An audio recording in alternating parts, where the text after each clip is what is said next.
students, what is the next question? State the law of radioactive decay. Already we know the statement. Okay, already we have done in the last session. And using that statement, you have to prove something. How to prove? I will explain it. Okay. Next, in that particular term, what is lambda stands for? Lambda stands for what? Decay constant. Okay. T stands for time. And what is n and n0? I will explain you. So let us start the derivation. So let me start answer. So students, let n equals to n0. What is n0? Is what? Initial amount. N0 is what? Initial amount. Initial amount of that particular radioactive element. Okay.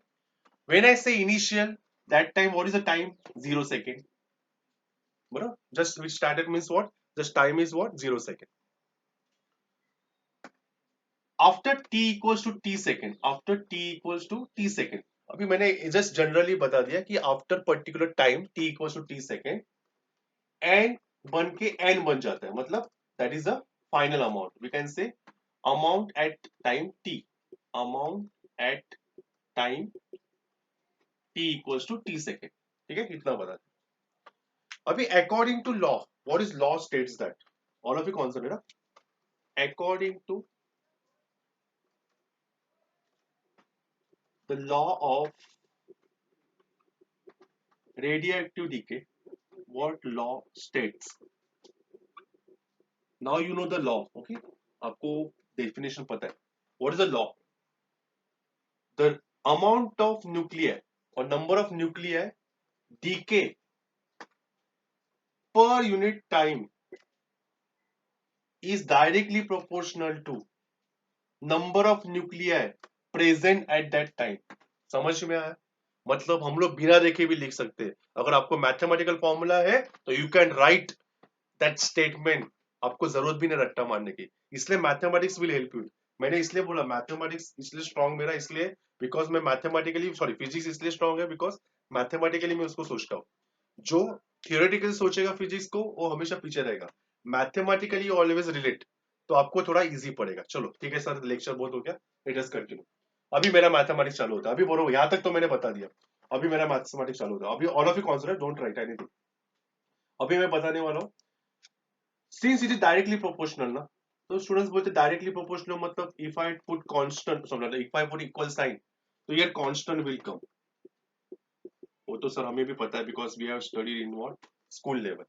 उस constant को नाम देंगे हम लोग decay constant. Why it is called decay? Because वो element decay होता है. तो स्टूडेंट्स मुझे बताओ, वो जो कांस्टेंट होगा उसको हम लोगों ने लैम्बडा बोला है, बरोबर. But I will put minus sign. अभी तुम लोग बोलोगे माइनस क्यों पुट किया?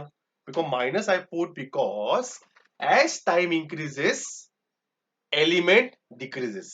पक्का?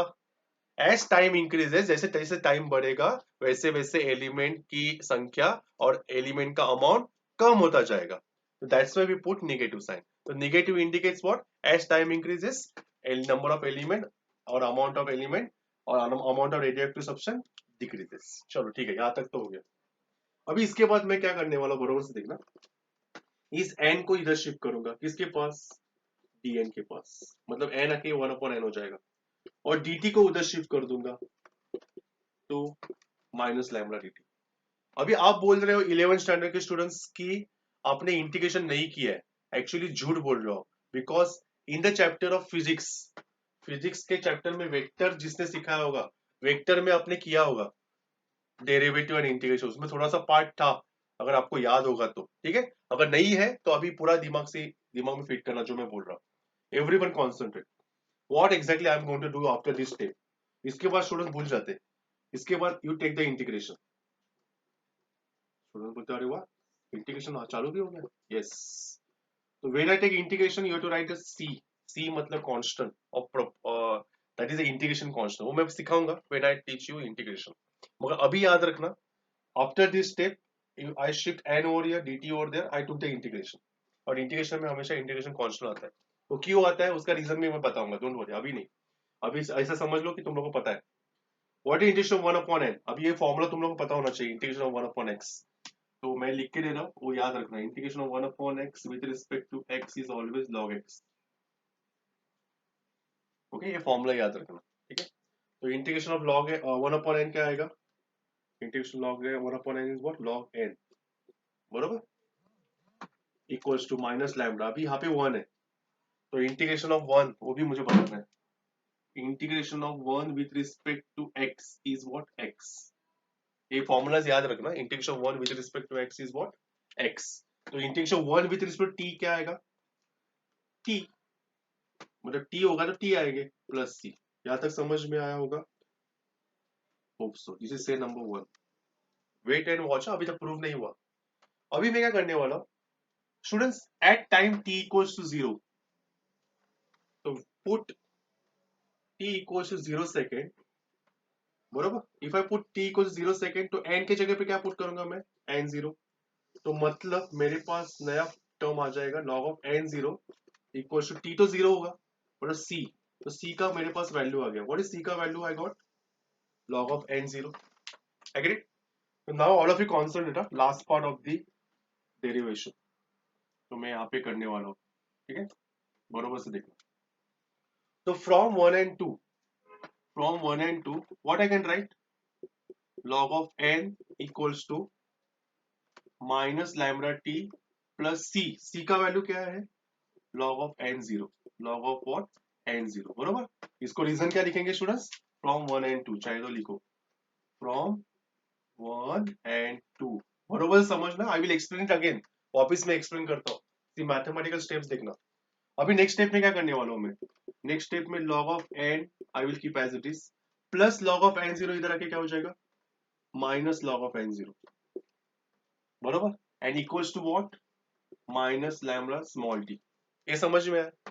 Simple mathematics. Then what formula, which formula I am going to apply? log of m minus log of n, which is what? log of m upon n। लिख दिया, equals to minus lambda t. Very good. अभी log का base क्या होता है? Who will tell me? log का base होता है e। मुझे log को भगाना है, I will take antilog, तो बचा क्या? n अपॉन n0, और वो जो बेस होता है ना, वो उधर जाके उधर जाता है, और वहां पे जो भी नंबर होगा उसको पावर की जगह पे भेज देता है। This is simple mathematics, okay, logarithmic rule. If I remove this log, rule याद रखना, जो बेस होता है वहां पे जाके जो भी नंबर होता है उसको पावर में लेके आता है। तो now student, what is the last step? Last step हो गया n इक्वल्स टू n0 को उधर शिफ्ट करके e raised to minus lambda t is your answer and hence prove। बोल समझ में आया कि नहीं students? Hope so you understood. Please copy.